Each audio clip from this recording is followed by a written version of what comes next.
So it's on 299. And 32. Yeah, close to 32. Yep. Yeah. The Rite Aid Plaza. Yep. It's in the Rite Aid Plaza. In the Rite Aid Plaza. You got it. February 2nd. Oh, I'll do a Bob Dylan tune next. sure.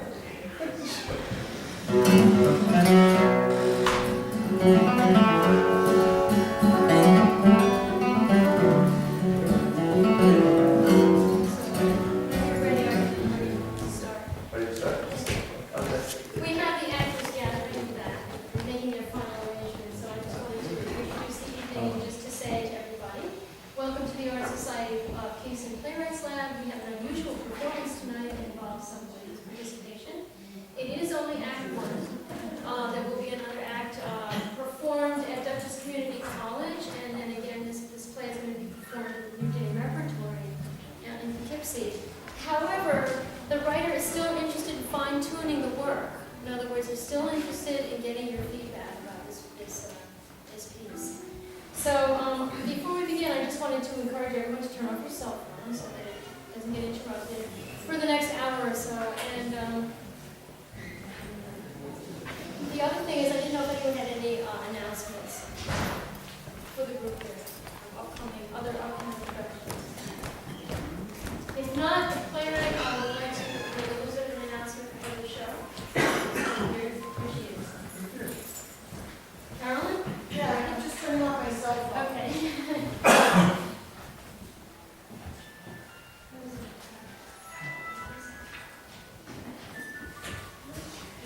Do you have any announcements, Lou, that you'd like to make? No. About upcoming- Okay, showtime. Thank you all very much for giving us this opportunity.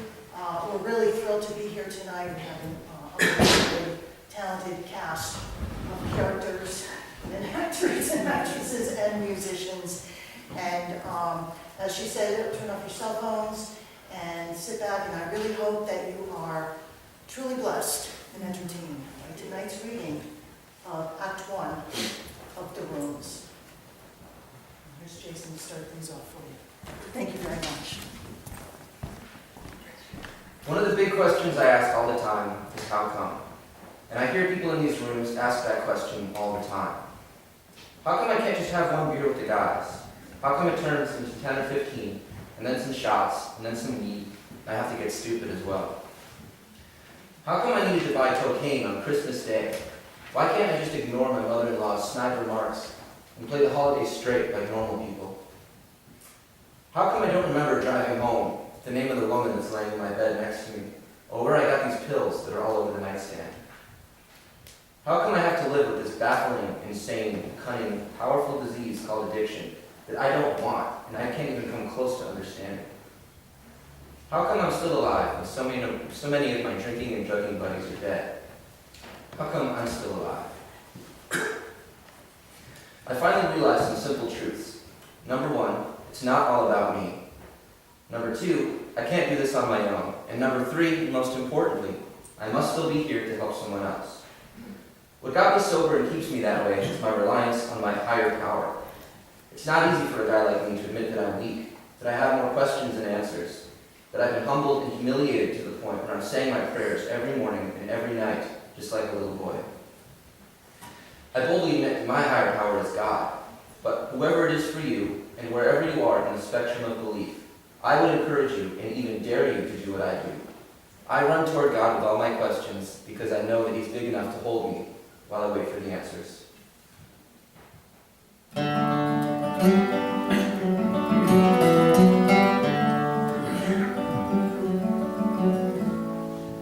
None of us knows, and this makes it a mystery.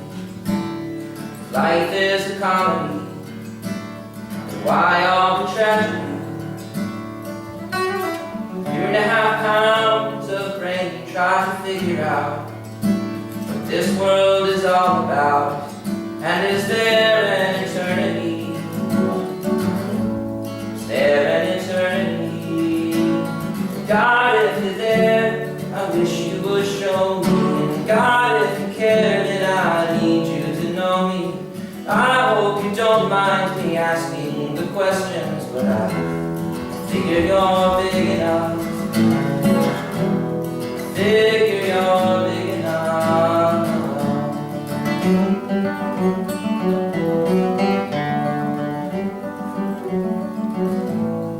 Lying on pillows, we're haunted and half awake.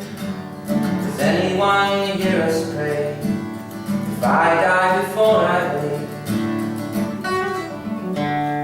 the morning comes and the mirror's another place where we wrestle face to face with the image of deity. Image of deity. God, if you're there, then I wish you would show me it. God, if you care, then I need you to know me. I hope you don't mind me asking the questions, but I figure you're big enough. Figure you're big enough. And I imagine the size of the universe, and I wonder what lies past the ages. And I discover inside me space is big, and I believe that I'm meant to be filled up with more than just questions. God, if you're there, then I need you to show me. God, if you care, then I need you to know me. I hope you don't mind me asking the questions, but I figure you're big enough. Figure you're big enough. 'Cause I am not big enough.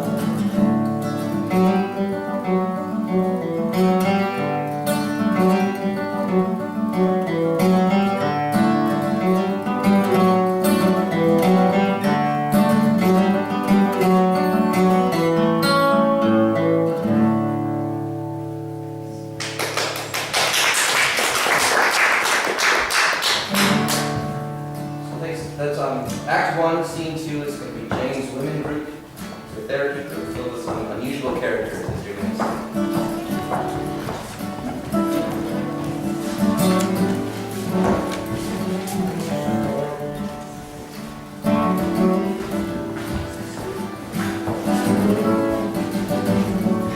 Probation sucks. Well, good evening to you. Gee, you know I usually love coming to group, but tonight I'm just so aggravated. Yeah, we get that. My PO kept me waiting an hour and a half, and she's done that before. It screwed up my whole day. Probation is a privilege, honey. And while it's not there, she just doesn't like me. It's not her job to like you. It's her job to make you stay the course and keep you alive. It's just because you are so gorgeous, she's jealous. Come to think of it, she is kind of butch. Flirt with her a little next time. Hey, you never know. Sorry, not happening. Mine doesn't like me either, but she has good reason. I lied to her. I kept telling her the reason my urines were coming up dirty was because I was drinking too much coffee. Since when does coffee give you a positive for drugs? When it's Jamaican, it does. You're kidding. I've heard it all now. That's what she said. What did I miss? Not much. Just some more good news for coffee drinkers. I have great respect for my PO. She actually got me sober. I'll tell you later. You can tell her now. I have to call downstairs, and I'll hopefully just be a minute.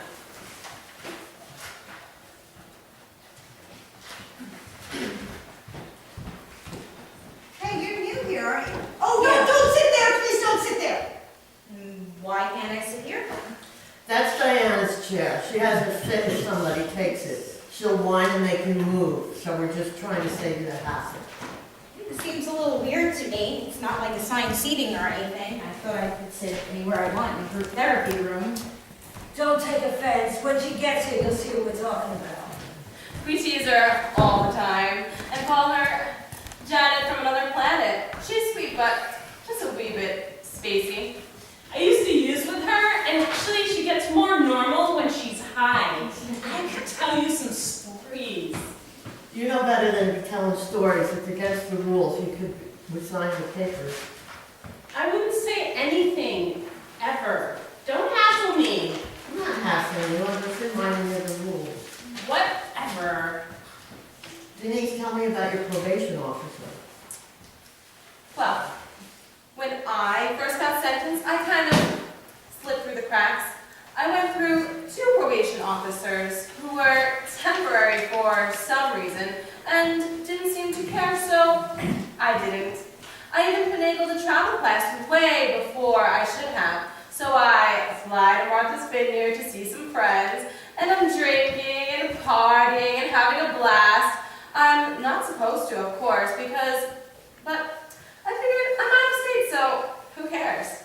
They care, even when you think they don't, they do. When I got home, I had just landed at Westchester Airport, and I get a call from my new probation officer, the Nazi, and she asked how I managed to get a travel pass so early in my sentence, and to meet her at her office. She'd wait for me to not go home, to not pass go, to not play games with her. So I met her there, and she gave me an 80-hour test to see if I'd been drinking and violated my probation, which, of course, I failed. She could have routed me out to the judge, and I could have gone to jail, but instead she put me on electronic monitoring. The ankle thing? Yep. It fit under my boot, nobody knew, but for 2 months I had to blow into my phone at all hours. But the good thing is that I got sober. I wished I'd done it years ago, and I have my PO to thank. Okay, ladies, did you do your assignment? Everyone write your obituary? I did, but it was morbid. What a surprise we found writing your obituary morbid. Ladies, keep it civil, especially tonight. Well, I love this assignment. Oh, great. Why don't you go first? No. It's a paragraph or 2 based on expiring today, right? No. All right. Justine was a friend to everyone, but especially to dogs, horses, and anyone who would buy her a drink. In keeping with the AA tradition, she just completed step 8 and would like to make amends to the following people. Larry from Larry's Tavern, Joey from Joey's Bar and Grill, Aunt Meg from the Mill. Her tabs are still open and it doesn't look like they're ever going to get paid soon, so sorry. To the guy at the drive-thru that she threw the chicken strips at, please accept her apology. She was having a bad 1 a.m. munchies attack. And to that witch who stole her last boyfriend, thanks, you did her a favor. And she's sorry she didn't see it that way at the time. And to anyone who offended her in any way, she is truly sorry. She would not like to make amends with either of her 2 mangy ex-husbands. You know what you both did, and Aunt Teresa did on that. Are you serious? Is that your obituary? No, but, you know, I do love to get a laugh. So, all right, it reads like this. Justine was a strong, sober woman who was proud of all that she achieved at the end of her life, and a wounded warrior before that who never intentionally harmed anyone. She loved her family and her friends, her dogs and her horse, Midship ice cream, and especially her brothers and sisters at AA, and especially her soulmates in Jane's group. Oh, baby, we love you too. That was great. It's tough to go first. Yeah. Denise? How am I going to top that? Okay. Besides her son, the love of her life, Denise was most proud of her sobriety. It took her a long time to realize that she was a fighter who conquered many very challenging obstacles in her life. As an ovarian and breast cancer survivor, she had just been diagnosed with colon cancer. When did you go to the doctor? Last week. I'm so sorry. And fully expected to make a complete recovery, as she did with the other cancers. She was brave and sober right to the end, knowing that picking up a drink would not make anything better or change her lot in life. So she went out with dignity and grace, leaving a legacy for her son and her family to be proud of. Her favorite scripture was Philippians 4:13. I can do all things through Christ who strengthens me. And that's how she remained strong right till the end. You're amazing. Now I understand why you don't split the small stuff. When you've been through what I have, it's all small stuff. I've actually written my obituary before because I didn't know if I would survive. And being the control freak I am, I had to plan for the worst, even while hoping for the best. So, I've considered my mortality many times, not only from cancer, but after my 2 DWIs, where I could have killed myself or some innocent person. I'm finally realizing that we can't take life for granted. It's a gift, and I'm not wasting one more second. I had 228 days sober, living life on life's terms. And if these are the terms, so be it. My hero, I so admire you. Thanks, you're sweet. No, I'm not. I'm an addict. I wrote my obituary, but it sucks like my life. Don't be so hard on yourself. April had many dreams and goals, but didn't get around to doing any of them. Let her life be a lesson to anyone who thinks one line of coke, or one needle, or just smoking one bag is not a big deal. That's how you start, and unfortunately, it's how far too many people end up, and that's what got her. Diana and I talk about this a lot, how we never thought that first little old hit was going to take us into this mess. Now I figure I'll just die with a needle in my arm. I really think you need a sober support network of women that you can call. Obviously, I was not having a good day when I wrote this. Sherry, since you're new here tonight, we'll skip you for now, and we'll get back with you later and learn more about you and why you're here. Paula, you've been really quiet tonight. Are you okay? I'm fine, but I didn't know it was signing. And you refused to journal with us last week? Is there a reason you don't join in? Look, I'm getting my community service done as soon as I can. I'll pay my fine and I'll get back to my life. I don't feel like I belong here. Everybody here is friends, but you leave me out. I'm an outsider in this group. No one excludes you from anything here, but you gotta make a little effort. No, I don't. I've been to other groups before, and you'll never find a nicer group of ladies. Jane's great too. Oh, thanks, Casey. I'm glad you feel that way. Paula, you'll get out of this what you put into it. And don't forget that I write the reports to probation. Not making an effort looks bad for you. They can extend your time for insubordination. I don't even know what that is, but I'm not worried. My father used to say there's no excuse for rudeness. So now you think I'm rude? I think it's just really bad manners. Maybe I should go to another group. Yeah, that's it. Spread those bad vibes throughout the whole building. Jane, are you all right? There's something really wrong, isn't there? There's no easy way to do this. Ladies, I'm sorry to tell you this, but Diana has died.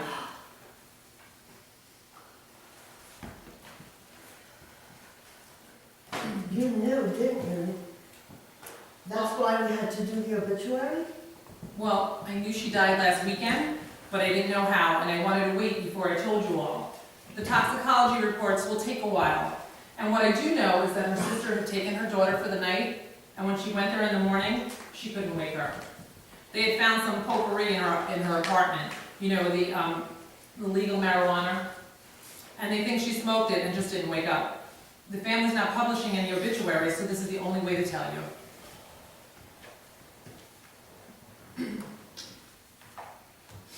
She just got custody of her daughter a few months ago. What happened with her little girl? She was born addicted to crack, and they took her at birth. But Diana worked really hard staying clean to get custody of her, and she loved her more than life. She seemed like she was doing so well. What do you think happened? My own personal take on this is that she wanted to use so badly, but she didn't want it to show up in the drug test and lose her custody again. So she lost her life instead. Unfortunately, we see a lot of it here. It never gets any easier, and I've been here for almost 5 years. Can I take her life collage off the wall and put it on her chair? Of course.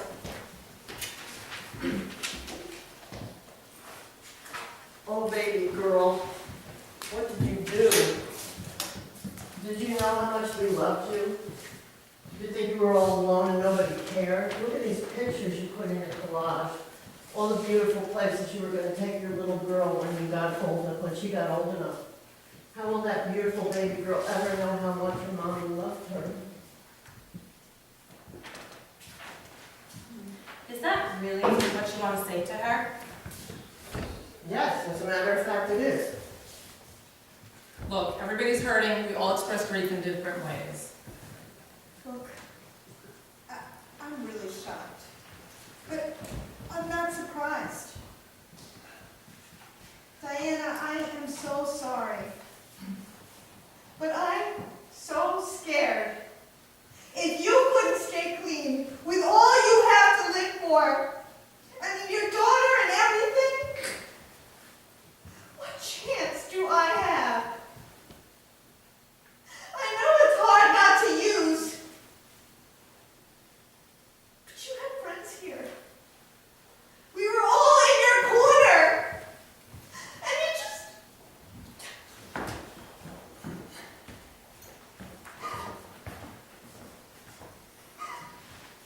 May your soul rest in peace, Diana. I'll never know what you went through, but I can just imagine how horrible it must have been. I wish I could have helped you. I'm so sorry.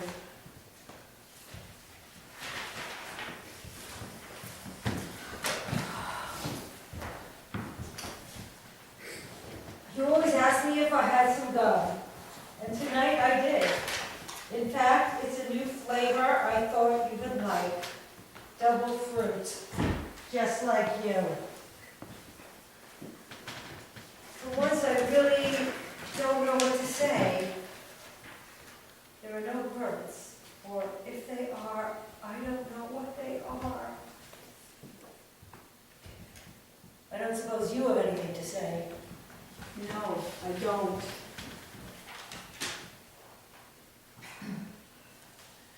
Wow, shocker. But I did write something. Would you like to read it? Actually, it's kind of private between Diana and me. I'd just like to leave it on your chair if that's all right with you. Of course.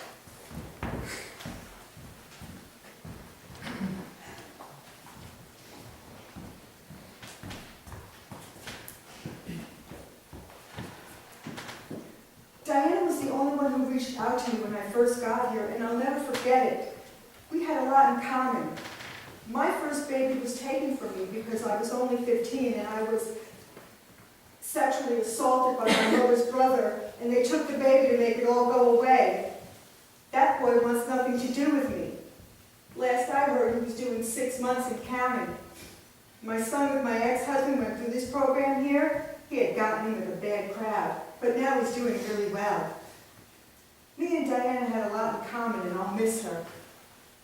She understood me like nobody else. Sister, I grew up with 4 brothers. I could have taught you a lot about fighting off men. But what I want to know, Denise, is why you asked if I really meant what I said. Look, some of us fight hard every day to just stay alive, and others just throw it all away. You really think she threw her life away? I think she was irresponsible, going all the way back to using crack when she was pregnant. I mean, come on, what about self-control? What about motivation? What about... You lied to me! What the heck? Let her go. It's these stupid rules! No fraternization outside of group! She should have called me before she used. We were friends outside of here, and we swore we would call each other if we wanted to use, and she didn't call me, and it's your fault! We have these rules for a reason. Screw the rules! She's dead because of your stupid rules! I should have been with her! She was all alone! Diana, why did you break the rules and call me?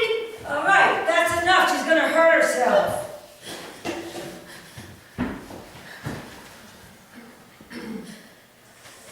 I didn't care that her baby daddy was my boyfriend. It didn't matter, and I told her so over and over.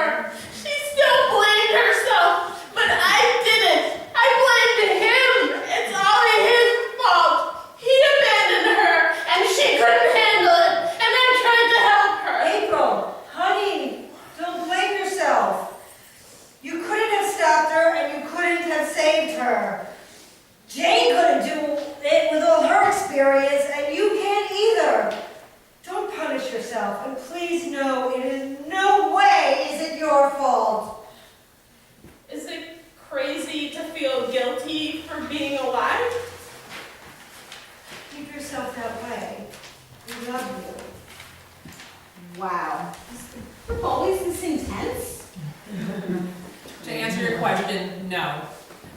ladies became tightly knit very quickly. They achieved a bond that's unique and unshakable, as you've seen. You're fortunate to be in with these ladies, and I feel honored to be a small part of their lives and recovery. What do we do now? Do what I do every day. Hit my knees and ask for help. Yeah, I do that. But I mean, to pay our respect to Diana and her family. Well, what I've done in the past is have all of you sign cards that I'll bring to any memorial service that they have. We don't encourage you to go because it could trigger a relapse. Trigger, schmigger, we need to do more. Can we at least break the rules just this once and have a group hug? I won't tell.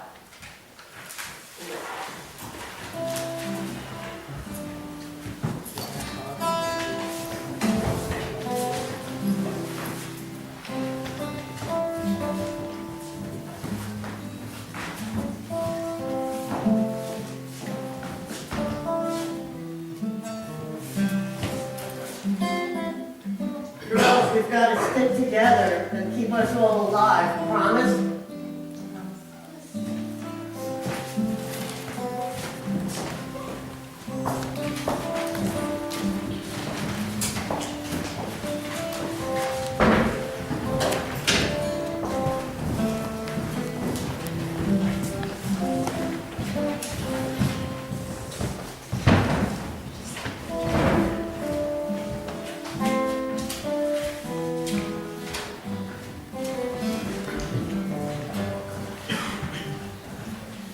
Act 1, Scene 3 is a typical AA.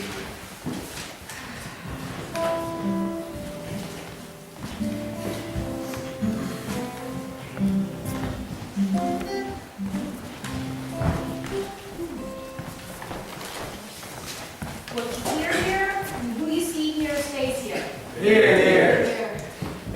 Now, I've asked Willie to speak here tonight, so without further ado, let's all welcome Willie. Hi, I'm Willie, and I'm an alcohol addict. Hi, Willie. Thanks, Maggie, for asking me to speak. It's funny how these things work. I hadn't spoken for a long time, and now this is the third time in a few weeks. So if you heard me in another meeting, I want to apologize in advance. A lot of people talk about hitting rock bottom before coming into these rooms. Legal situations, tragedies, health issues. I didn't have anything like that dramatic. But my bottom was, I was sitting at a bar stool looking around at these kids half my age, or half my son's age, sitting next to me, and I was like, what am I doing here, still getting drunk every single night? I got regrets, plenty of them. I blew out of marriage. My business was more important to me. I do have a son, a good kid, brutally honest like I taught him to be. He pointed out that at one time since his mother left me, he counted 26 women that I was involved with. I did the math. At the time, it only worked out to 2 a year. But still, what was I thinking? Whenever any woman would try to tell me her feelings, I just tell her, go tell it to Oprah. Her needs were too trivial to hold my interest, too unimportant to me. When things turned serious, I just ended because I could get a new conquest very easily. I could spice things up whenever I wanted to because I was the master at the game. But the problem, that's a problem because I treated life like a sport. I was defined by what I did. It's like in baseball, you hit a home run and you're a hero. You strike out and you're a bum. Being a success in business was my only goal, and I was ruthless. I mowed down anyone who got in my way. You know, they talk a lot about bullying these days, and that's just what I did.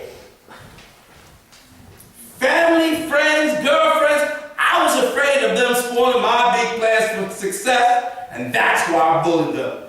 Fear was the driving force behind it all, but you know what it is? I didn't want anyone to discover the truth. I was just a big old coward with a loud roar.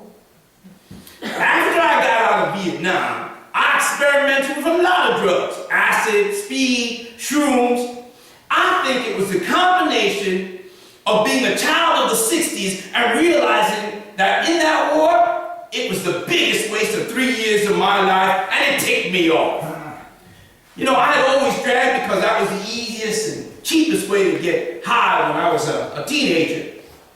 I also had to change schools in my senior year, and I wasn't too happy about that at all.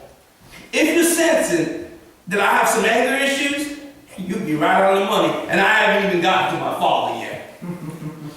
I was the second of 6 kids, 3 boys and 3 girls. But my father only acknowledged one of us, and that was my brother Reggie. You see, he went on to play in the NBA. I remember going to the garden to see him, and my father was there. He had been an absentee father for most of my life, but I was an adult. You know, he was older, and I thought we could start to bridge the gap between us. So as I walked toward him, he puts his hands up, shakes his head, turns around, and walks away. Why, I did my first line of cocaine that night.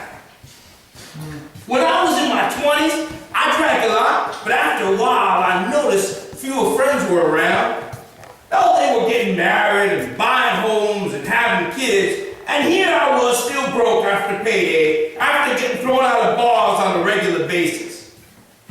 You see, that, combined with getting fired for more jobs than most people have in a lifetime, made me start my own business at age 30. You see, there are a few perks of being the boss. With my temper, nobody can fire me, but I can yell at my guys day after day.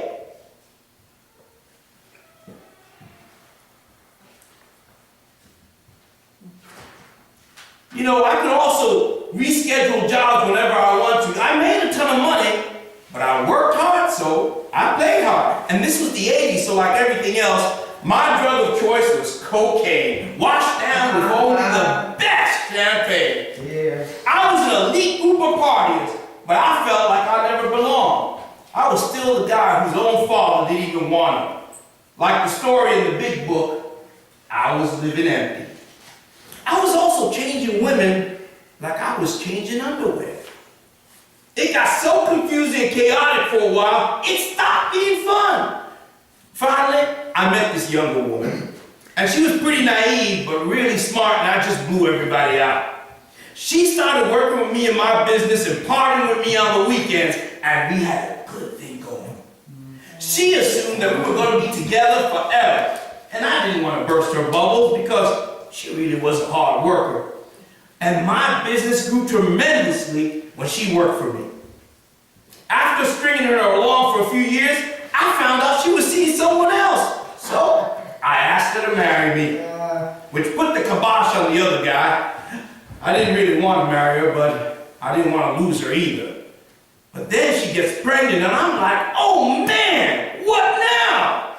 See, I've been married once when I was younger, and the pain of going through that breakup did me in just so bad that I wasn't going to do that again.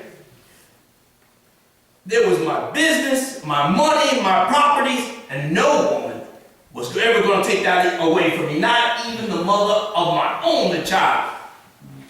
Oh, she had stopped partying months before she got pregnant anyway. So, of course, she didn't do anything when she was expecting, and by this time she had moved into her mother. So I kicked it into high gear. I got wasted more than ever. And it was bad. Real bad. The thought of having the patience to be a father wigged me out. And what if I was like my father? It was in my plans and I just couldn't deal with it. So I started going 24 on, 24 off. I blow coke, drink champagne, watch porn for a day, and then sleep all day. Lucky the guys who were running my business, I'd be coherent enough early to take calls and set up some job. But it was a disaster. I almost lost everything I had worked my whole life for, but by the grace of God, I didn't. You know, it used to tick me off when my mother would say she was praying for me. Like, I don't need it, I'm fine. But you know something? I think she had a direct line to God because it worked out all okay. I know it was hurtful for my son's mother, but she got through it like a trooper, and I give her a ton of credit. Although I've never told her so. My saving grace, when he was born, I looked at that little guy and I thought, my life would be different. And for a while, I stopped everything cold turkey. When he was born, I didn't do anything. I mean, you know, we lived together and we parented together. And I changed some diapers and it was cozy and warm in our home and I liked it. Till I didn't like it anymore. And then the insanity started up again. Oh, she lived with it for a short time and then she started to be real vocal about the situation. Hell, I wasn't stupid. I knew the dangers of bringing an illegal drug into the home of a toddler, but I couldn't stop myself. You know, as a veteran, I could have gone to rehab for free, so she gave me an ultimatum. Get clean, or she was taking my son and living elsewhere. I didn't think she'd do it. She had no money. But, you know, she was a tough Irish girl, and she found a place so fast it made my head spin. Why couldn't I handle the family thing, the intimacy, the responsibility? You know, at a certain point, we have to stop blaming our parents for everything. It was time for me to step up to the plate and take a swing. I just couldn't do it. I didn't want to go to rehab because of my reputation getting ruined or the embarrassment of it or whatever. And here I was, destroying lives in the process. After she left, I started back up with the partying and the women, and another woman wanted to get married, so, you know, I said, yes, for the hell of it. But I started the 24-hour on and 24 off again until one day she walks into the bedroom and sees me in a fetal position crying like a baby. Why, she packed her things up and left, and there I was, all alone. I got up, walked to that dresser, and did another line. Story of my life. So, how did I get here? A simple trip to the grocery store, I ran into a buddy of mine from my softball team who used to party pretty hard with me, and he looked damn good when I looked like crap. He asked me if I wanted to take a ride with him, and I said, okay. I figured he'd take me to some bar to watch a game and get wasted. So he's driving way out into the country, and he stops at this here church, where some good old boys were outside, and they were smoking and swapping lies and talking about being too drunk to fish and nonsense like that. I figured I'd fit right in. Though I don't like to fish, I did like to drink. But it turns out to be an AA meeting. I'm like, okay, I'll sit in the back, get through it. But these boys had a different plan for me. They were like, hey, Willie, come right here. We got seats for you right in front. So, after my buddy challenged me for 90 days, 90 meetings, no drinking or drugging. So I said, okay, I always like to challenge. But the bottom line was instead of sitting on a bar stool every night, I was in a church basement, sipping coffee and eating cookies. It was something to do and somewhere to go, and it worked. So after 90 days, I said, okay, what's next? He said, 91, 92, and I was like, no way, it's not going to be my life. I'm going to the bar right after the meeting. But you know something? It never happened. I kept saying, tomorrow I'll have a drink. Tomorrow never came. And now it's been almost 5 years later. Something happened in these rooms that I didn't plan on, and hey, I'm big on plan. I'm a different guy. Not really sure how that happened. No, I do know I humbled myself. Got me sponsored, worked the steps, and that's how things change. Why, you know, step 5, it almost killed me. But I lived. I used to swing business deals that were only benefited me, and now I'm thinking of my customer first, and the deals that I'm making are actually making me more money. After years of being so angry with my mother and thinking she was the reason my father didn't stick around, now I have a nice relationship with her. I take her to get her hair done, we go shopping, and we even go to church together. After resenting her always preaching how important church was and thinking that that's what ruined our family, there I was, sitting in the pew next to her. You know, I'll never forget the first time we went. I closed my eyes, started praying, and when I opened them, she was looking at me. Her eyes were kind of wet and shining, and I could sense her pure joy and happiness in seeing me in church and worshiping God. You know, I bought her many things over the years. Heck, I even bought her a car once. But nothing affected her as profoundly as this. To know that I was clean and sober, it brought my mother the kind of pure happiness that has made all this worthwhile. Surrendering to my higher power knocked that big old chip off my shoulder. And I'm grateful and I'm humbled by it. Well, that's all I got. Thanks for letting me share.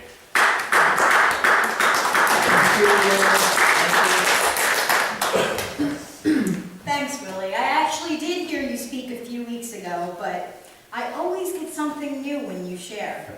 Does anyone have any comments? Abby? Hi, I'm Abby, and I'm an alcoholic. Thanks for taking the meeting. And Willie, let me tell you, I've been dating somebody or some version of you my entire life. What do they call it? Emotionally unavailable? That's it. That's all I dated because I was the rescuer. That's right, I would make this man fall in love with me when he couldn't love anyone else. And then I would save him. So I always picked men who were a challenge. And when I failed, well, obviously something I'd set myself up for, I would then drink, and I was a slobbering, sobbing drunk that you wouldn't believe. You talk about being a good player. I was the best. I could walk into a bar and my radar would go up and I would find the guy, the best looking one, who would treat me the worst. They were probably really nice guys. I mean, under other circumstances, but take 1 part alcohol and you throw in a little loneliness and desperation and add a little sexual availability, whew, a disaster waiting to happen. And it did, over and over again, like you wouldn't believe. My neighbor Lila, she was the best.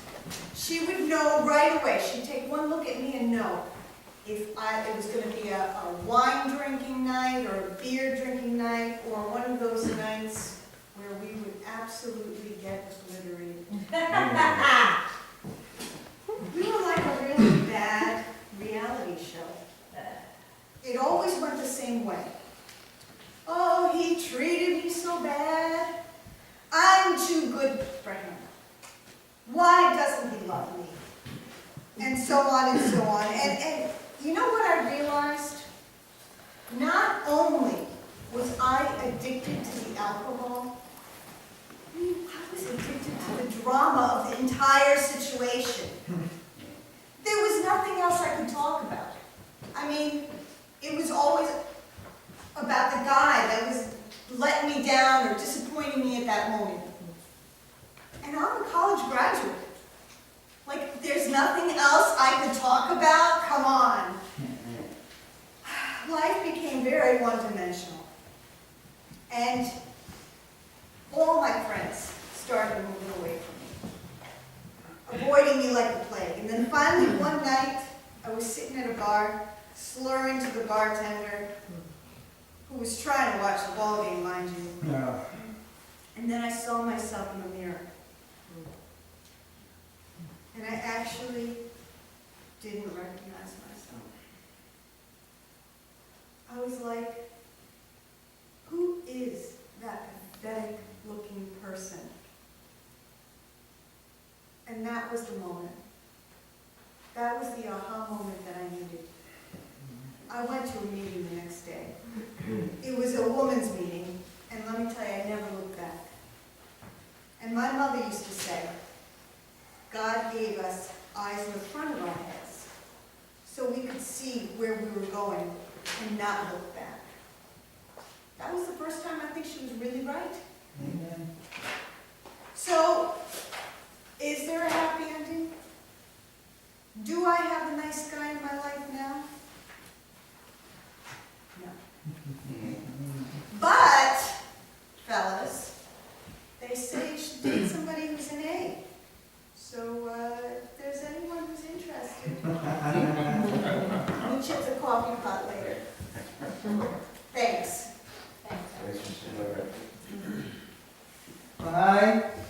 I am Bruce, and I am an alcoholic. I'm Bruce. Thanks for your share, Willie. You touched on a lot of good points. You're lucky you had a body who tricked you into going to a meeting. I didn't want to be here for a long time. They dragged me into AA, kicking and screaming, man. I was about as humble as Hitler. It was the old chip on the shoulder thing, like you said. Why would I, being who I am, sit with a bunch of freaks talking about the mistakes we made in the past? So I got a DWI. Who doesn't have them? Huh? And that cop wouldn't even give me a break. And now, the judge grants my ex full custody of my kids, and I can't even see him because, well, she poisoned their minds. And my boss, well, my boss is on my case because, well, he's a jerk. Are you hearing the blame game? Nah, it was everybody's fault but me. You know, denial is not just a river in Egypt. It is a state of mind. And it was mine for a long time. I won't sit here all arrogant like I didn't have a problem. I couldn't even say it. I'd just say, hi, I'm Bruce. I'll sit in the back, which now I know that is considered denial. But everybody knew my deal. In fact, one time I overheard two women talking after a meeting, and one asked who I was. The other one said, oh, that's the guy who can admit he's an alcoholic. Not good, not good. Talk about a reality check. I mean, I still struggle with this whole concept that I have a problem. I don't want it. In fact, Willie, when you were sharing about the 24 on, 24 off thing, I bought into that concept of, hey, I work hard. I should play hard. Yeah. Yeah. Shouldn't be able to blow it out once in a while when the pressure gets to be too much. But when it starts to hurt your family and has a negative impact on you and your business, that's when the party's over, man.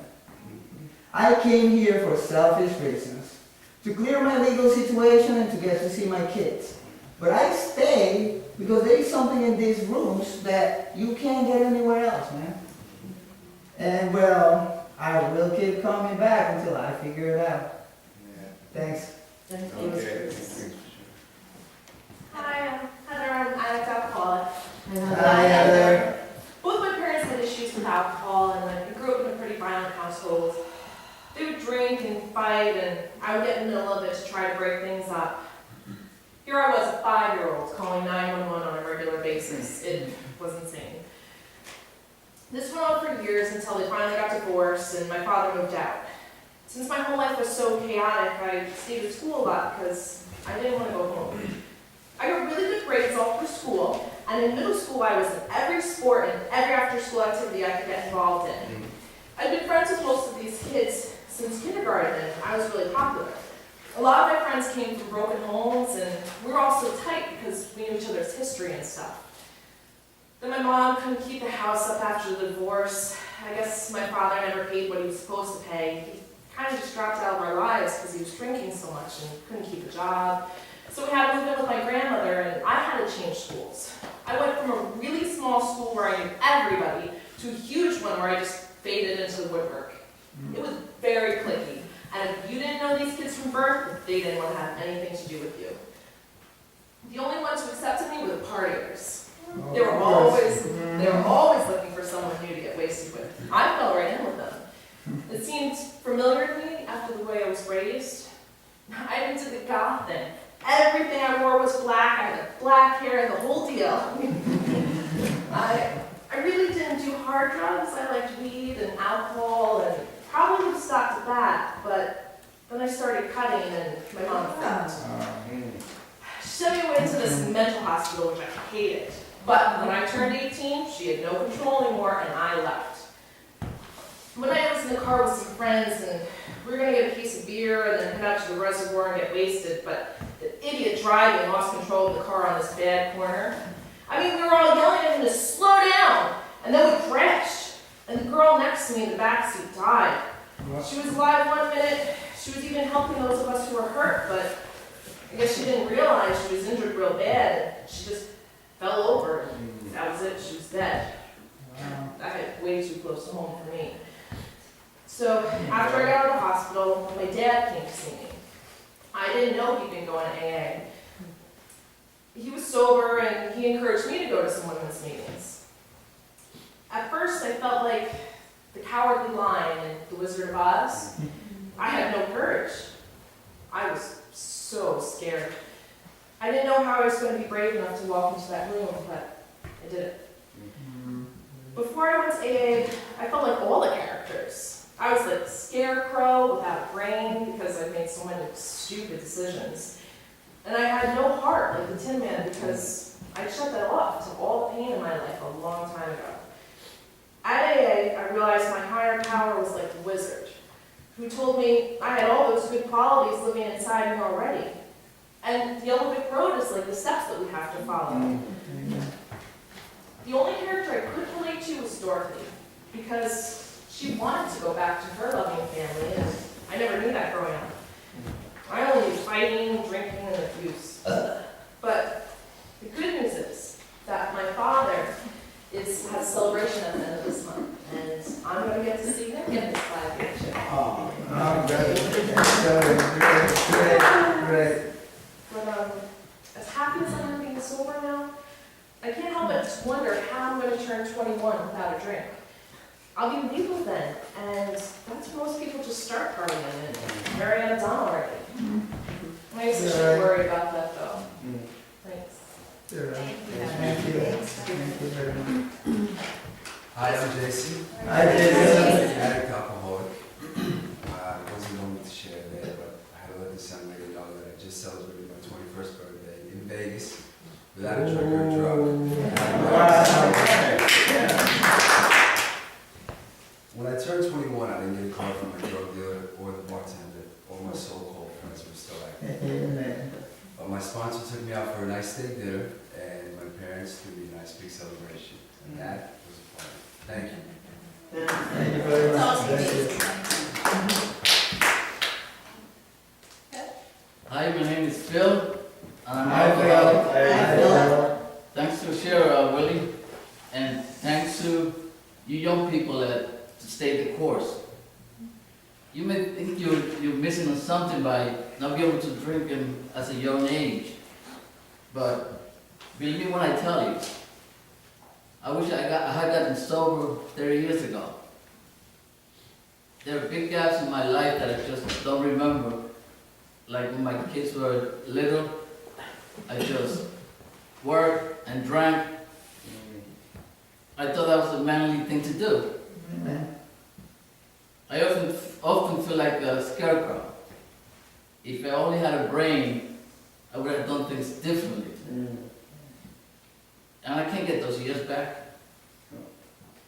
We old-timers may have the wisdom, but you youngsters have the future. And I will trade places with you in a New York minute. Another thing, I finally realized that God is not surprised about any of us. It's not like God wakes up and goes, "Oh, why Phil? I didn't know you were going to drink away your paycheck and beat up your landlord. I can't believe you wrecked your car and almost killed yourself. God is not saying, oh no, maybe I made a mistake. What did I create here? When I relapsed, after 12 years sober, it was because I stopped going to meetings. I ignored my spiritual life and basically thought I had this thing lit. What can I tell you is that I learned more from my 6-month relapse than I did staying sober 12 years. God already knew what I was going to do before I did it. And He's already forgotten and forgiven me the stupid stuff and replaced it with unconditional love that mere mortals can understand. My worst day with God is better than my best day without Him. And that for me is huge. And the main reason I can stay sober today and one day at a time. And thanks for letting me share. Thank you. Thanks, Phil.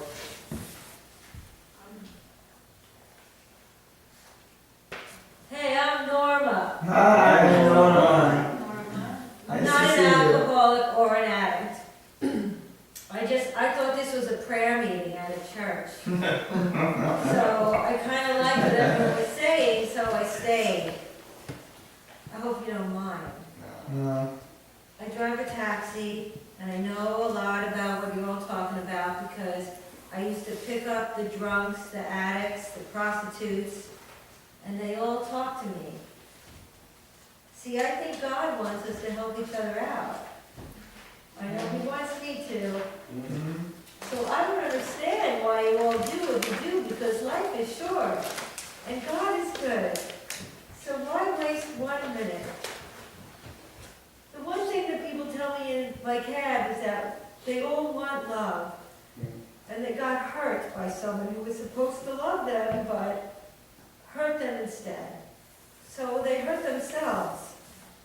I don't get it, but I liked hearing you folks talk. You didn't say all that BS I heard in other meetings, you know, what do they call that, the AA speak or something? And you seem like all very nice people, and I hope that God gives you the good life that you all deserve. Thanks a lot. Thank you. Well, on that note, I want to thank you all for a really good meeting. Have a great night. Thank you. Very much.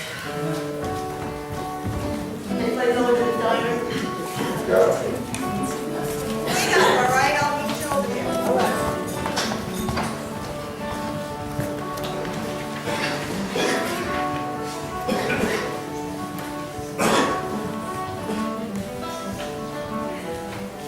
Scene 4 is a co-ed therapy session with Murphy as your interface therapist.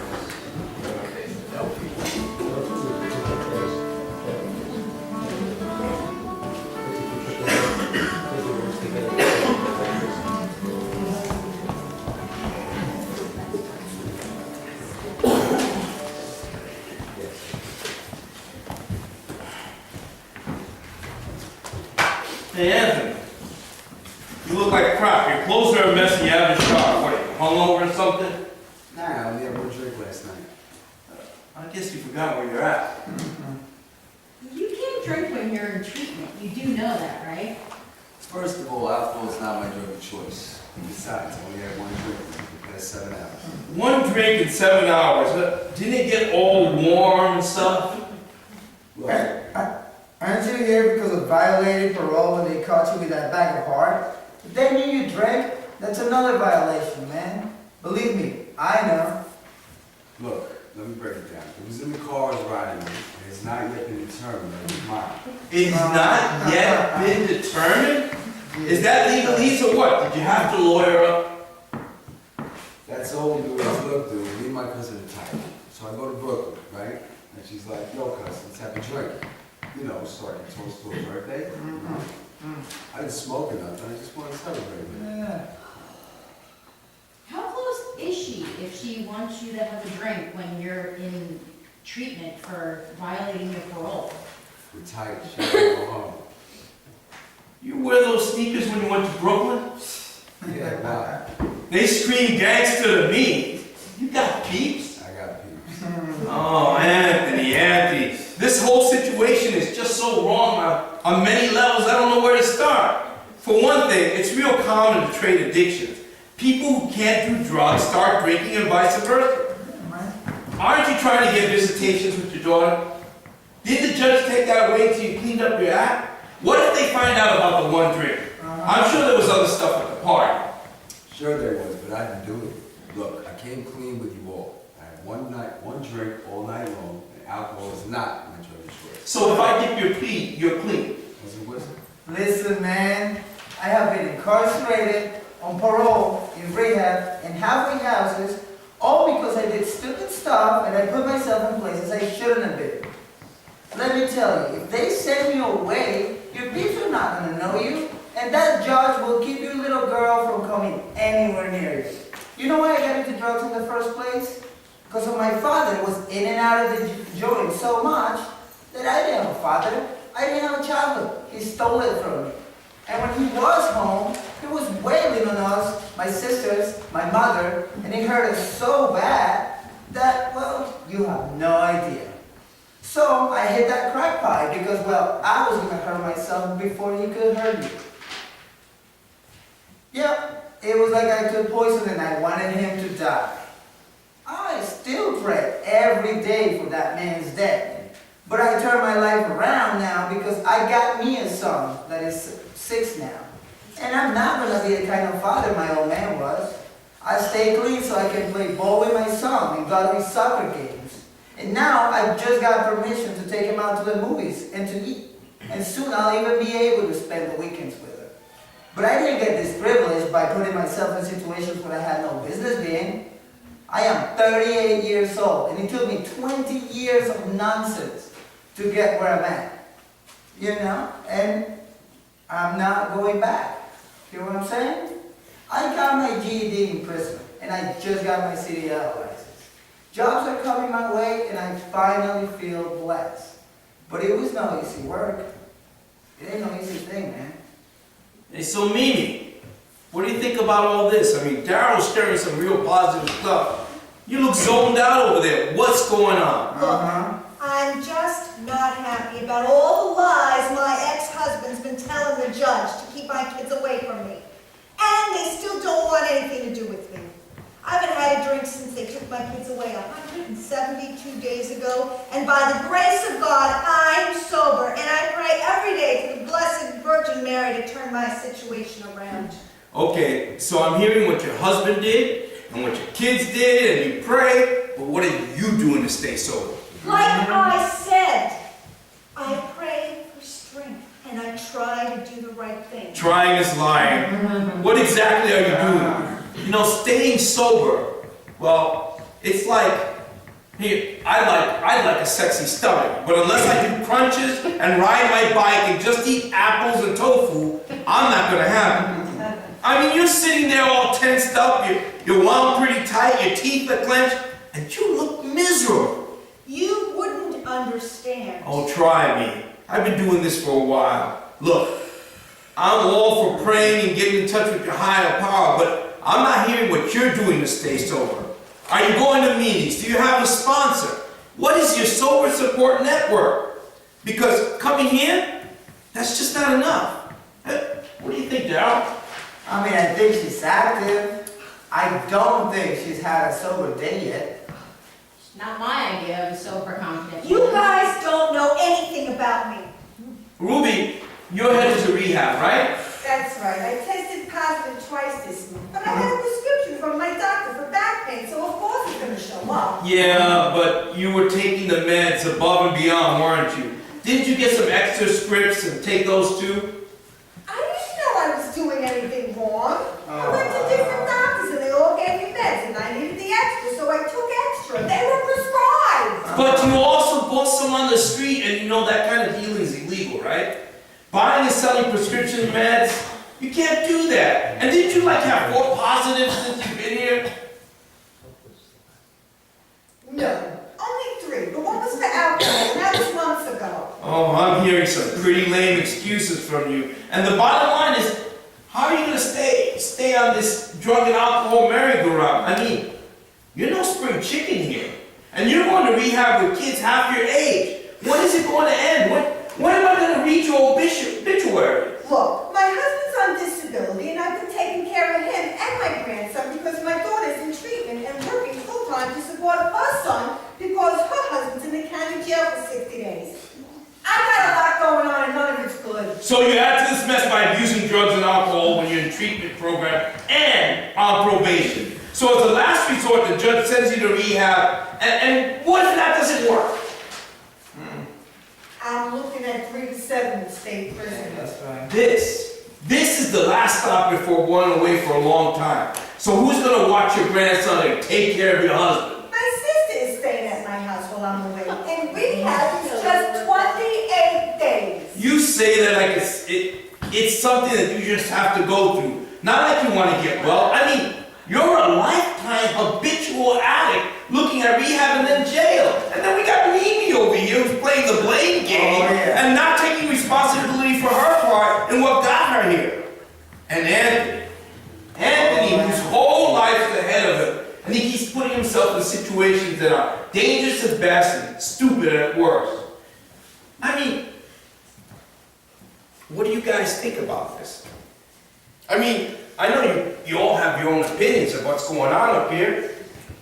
Why don't we bring the house lights up a little bit? Why don't you guys tell me, what do you think's going on here? What do you think about these guys?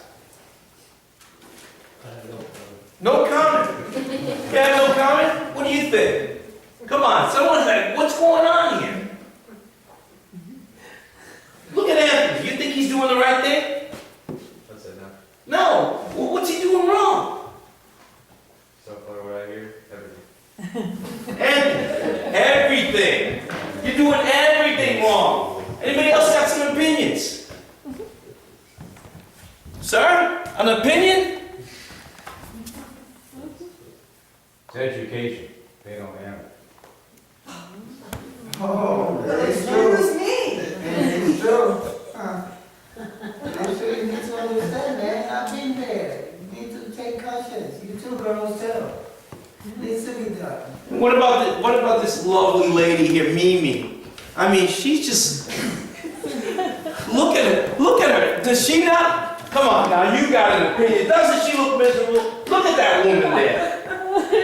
She's miserable already. She's praying, but she obviously ain't praying for the right thing. Because But what do you know? And this one over here. She got plans on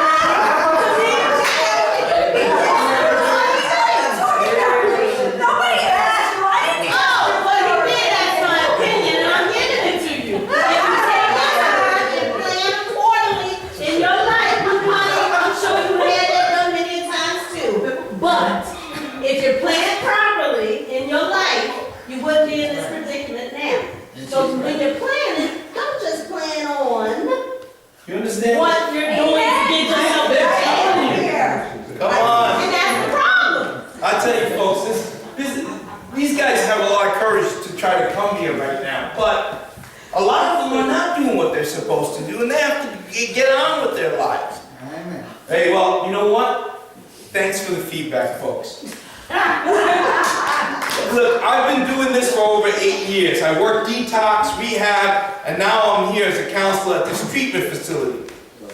At that time, I've seen at least 500 people die from overdoses, car accidents, DWIs, and other tragedies involving substance abuse. My job here is to keep all you guys alive. I don't care if you don't like me. I mean, it hurts my feelings, but if I have to be a jerk to get your attention, I'll confront your addiction to keep you alive. That's what I'll do. Well, so, is everyone good? Okay, you guys, have a good weekend.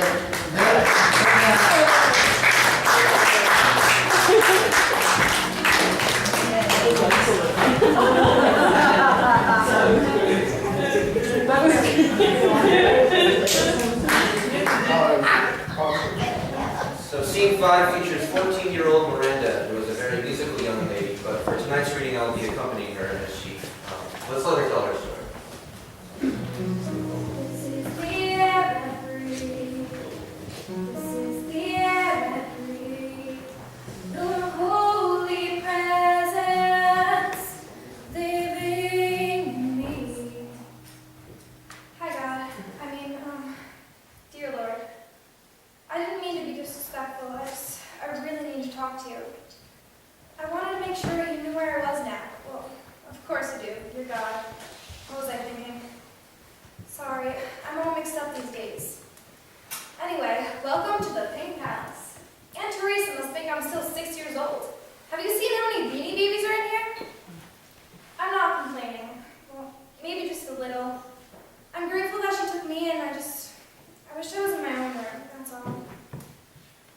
Dear God, I'm so scared for my mom. Thank you that the judge put her in rehab, but if that doesn't work, she has to go to jail. God, what's going to happen to her? Are they going to be mean to her? Is she going to come home, get well, and be my mom again? God, I'm so sorry for all the stupid things I said to her. I wish I could take them all back. I called her a drunk. I said she embarrassed me and spent money on wine, rather than buying me everything I asked for. I acted like such a spoiled brat. She always worked at least 2 jobs or more so I could have my music lessons. Why wasn't I more appreciative? This is all my fault, her drinking and everything. I didn't know that my mom was the only one who wanted me. My dad didn't, whoever he is, and my grandma didn't, because her daughter being an unwed mother was embarrassing to her and a big blemish on her social status. Between you and me, Lord, Grandma's pretty mean sometimes. It was always just me and Mommy, and I liked it that way. Remember, God, how all the kids in the neighborhood came to our house because Mom fed them such great food? We didn't have much, but Mom always said that whatever we had, we should share. She said it was in the Bible, Lord, so that's why she did it. I remember when she cooked and baked for homeless people, and I loved going with her and giving manicures to all the little girls who came with their parents for a free meal. Mom always made things special, God. I never realized how hard she struggled and how much life just knocked her down so much. Maybe if I'd been nicer to her or more appreciative of all she'd done, she wouldn't have drank so much. I know that she kept her wine under the kitchen sink, and sometimes when I was outside and she said she had to go inside to go to the bathroom, I'd see her fill a glass and chug it real fast. She didn't seem too bad until after my bath when she went to read me a story, but then she'd start to slur a little, but she was just said she was tired. God, now that I'm older, I understand a lot more, and I realize that I'm to blame for so many of my mother's troubles. I used to hear her talking to guys she might want to date, and she'd tell them something about me, and then she'd wait for a while, and then say something like, yeah, okay, I understand. Maybe I'll see you around sometime. She must have been so lonely, but I was so self-involved, I never even considered how she must be feeling. I wonder sometimes if she'd been happier if I hadn't been born. But the big one was if I hadn't had that hissy fit about picking up my friend, then she wouldn't have driven and gotten that DWI with us in the car. She said over and over again it was all her fault. Aunt Teresa says the same thing and that I shouldn't blame myself. But I still do. Thank you, God, that she took me in, but she's really kind of mean. Even her own kids don't seem to like her. And what's with all this pink stuff in my room? I'm sorry, God. I shouldn't say anything bad about her. She's been real good to me. God, I'm so scared. I don't know what's going to happen, and I pray, God, that you fix it so that my mom gets better, and she comes home and we can have our lives back. Mom's favorite scripture is Romans 8:28. All things work together for good for those who love God and are called according to his will. She always trusted you in every situation, Lord, and she taught me to do the same, and to run to you with all my problems, which is what I'm doing now. I don't understand why such a bad thing had to happen to us, but I trust you, Lord, and I love you, and I wait for you to make everything right again. I'll do anything you ask me to do. In Jesus' name, I pray. Pathway is broken, the signs are unclear, and I don't know the reason why you brought me here. Just because you love me the way that you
Tonight's reading of Act 1